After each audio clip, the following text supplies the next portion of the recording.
जी, break के बाद एक दफ़ा फिर आपको खुशामदीद कहते हैं। आपको पता है कि आजकल के महंगाई के दौर में अपना घर बनाना मेरे ख़्याल में नामुमकिनात में से लगता है, लेकिन कुछ ऐसे मंसूबे भी अब ख़ास करके इस्लामाबाद में शुरू किए जा रहे हैं, जो यकीनी तौर पर वो लोग जो अपना घर बनाना चाहते हैं वो बना सकते हैं। तो इस हवाले से बात करने के लिए हमारे साथ मौजूद हैं मोहसिन शेखानी साहब, ये पैट्रन इन चीफ़ हैं आबाद association for builders and developers के। तो बहुत शुक्रिया मोहसिन साहब प्रोग्राम में ज्वाइन करने के लिए।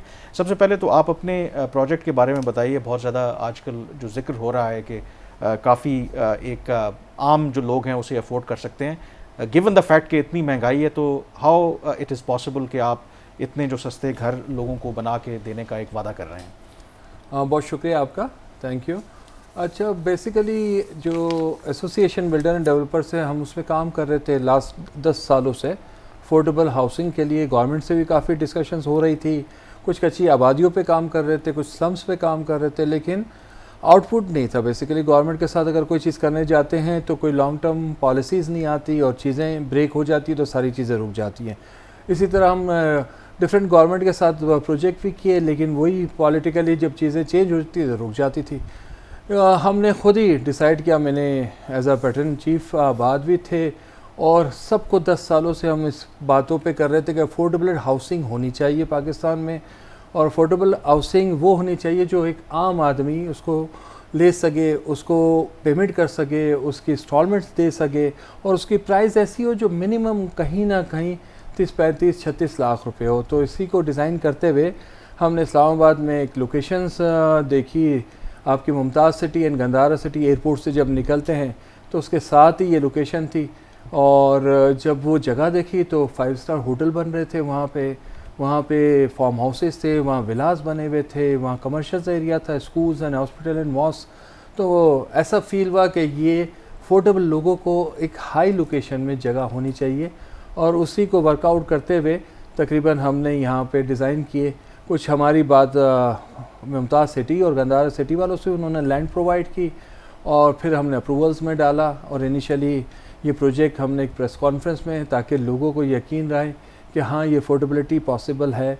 और प्रेस कॉन्फ्रेंस के बाद कल हमने ग्राउंड ब्रेकिंग की इस प्रोजेक्ट की, तो पूरा इस्लामाबाद काफ़ी लोग थे। और अच्छा, इसमें मोहसिन शेखानी साहब एक चीज़ क्लैरिफाई कर दीजिए, पाकिस्तान में जो रियल एस्टेट का सेक्टर है इसकी जो रेपुटेशनल इश्यूज़ हैं वो बड़े सीरियस हैं। उसकी बुनियादी वजह यह है कि अगर 100 केनाल ज़मीन है तो 500 केनाल ज़मीन बेच दी जाती है और जो उसके बेनिफिशरीज होना चाहते हैं वो बाद में विक्टिम्स बन जाते हैं। तो आप इस चीज़ को कैसे इंश्योर करेंगे कि जितनी आपके पास लैंड है उतना ही आप आगे आप डील कर रहे हैं और आपके जो क्लाइंट्स हैं वो बाद में विक्टिम्स ना हो?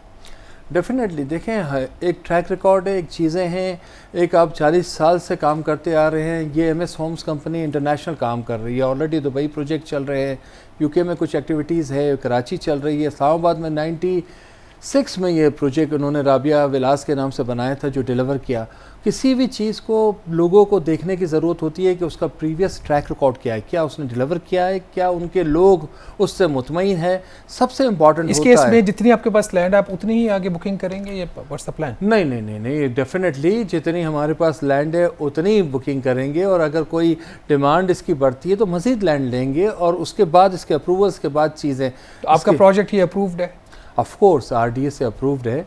अभी कुछ एक प्लॉट हमारा मुमताज़ सिटी का अप्रूव्ड है, एक गंदारा सिटी का अप्रूव है, बाकी 2 प्रोजेक्ट इसके अंडर प्रोसेस चल रहे हैं। ठीक, इस पे एक चीज़ लास्टली बता दीजिएगा कि टैक्सेशन जो है वो हमेशा ही एक कंसर्न रहा। कुछ ऐसे बजट में खबरें आ रही हैं, 2 चीज़ें शायद पॉजिटिव हो रही हैं। एक तो जो फेडरल एक्साइज ड्यूटी हुकूमत ख़त्म अगर कर देती है, और दूसरा ये लो कॉस्ट जो हाउसिंग है उसके लिए अगर प्राइम मिनिस्टर को पैकेज अनाउंस करते हैं तो अगर ये दोनों चीज़ें हो जाती हैं तो ओवरऑल सिर्फ आपके प्रोजेक्ट के कॉन्टेक्स्ट में नहीं, रियल एस्टेट सेक्टर को और कंस्ट्रक्शन सेक्टर को कोई बूस्ट आपको लगता है कि मिलेगा बजट में?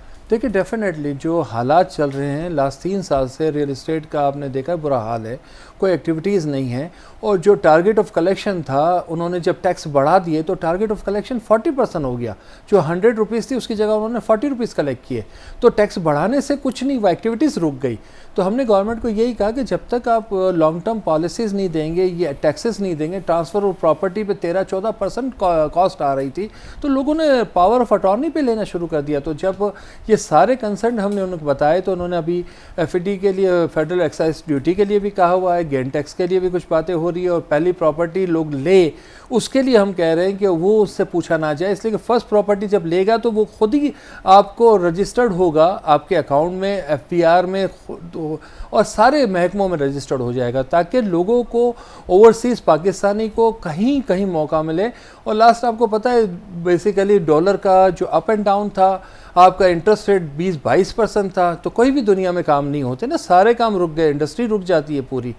इससे एलाइड इंडस्ट्री पूरी पाकिस्तान की चलती है। जब कंस्ट्रक्शन एक्टिविटी होती है तो 60 इंडस्ट्रियाँ चलती हैं। मोहसिन साहब, वक्त क्योंकि हमारे पास कम है, बिल्कुल आपने दो जो पॉइंट्स रेज किए, इंटरेस्ट रेट भी ज़्यादा थे, फिर जो डॉलर और रुपये की जो एक्सचेंज रेट था वो भी बड़ा अनप्रेडिक्टेबल था, बट इन दोनों एस्पेक्ट में अगर आप देखें तो पिछले 1-1.5 साल से आपको एक स्टेबिलिटी नजर आती है। तो लेट्स होप कि ये ट्रांसलेट होगी इनटू इकोनॉमिक एक्टिविटी और रियल एस्टेट का जो सेक्टर है उसमें भी हमें ग्रोथ देखने को मिलेगी। बहुत शुक्रिया मोहसिन साहब प्रोग्राम में ज्वाइन करने का। प्रोग्राम द रिव्यू से इतना ही। कामरान यूसुफ और शहबाज राना को इजाज़त दीजिए। अल्लाह हाफिज़।